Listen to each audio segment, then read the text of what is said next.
Ustaz, boleh tak seorang imam memegang handphone ketika solat tarawih, tujuannya nak tengok Quran untuk baca Quran semasa solat tarawih? Sebenarnya di zaman Nabi tak ada handphone.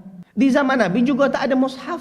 Mushaf yang macam kita ni tak ada. Tulisan Quran ada, tapi mushaf tu berada di zaman siapa? Zaman Abu Bakar. Lalu dipercantik lagi, diperbaiki lagi di zaman Uthman bin Affan. Jadi kalau ditanya dalil Al-Quran ataupun hadis yang sahih dan sharih, memang kita takkan jumpa. Jadi apa yang perlu dibuat? Seperti mana kembali ke hukum asal di dalam surah At-Taghabun, Allah katakan fattaqullaha mastata'tum, bertakwalah semampumu. Tak ada kewajiban kita pun untuk baca Al-Quran sampai panjang-panjang kecuali apa yang kita hafal. Itu sebabnya dalam Al-Quran dalam surah Muzammil Allah katakan faqra'u ma tayassara minal Quran. Bacalah apa yang mudah. Yang mudah untuk kalian daripada Al-Quran. Mana yang mudah kalian itu.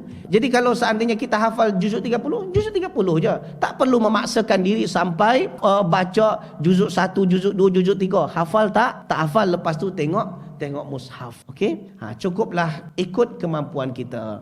Allah Ta'ala alam bisawab.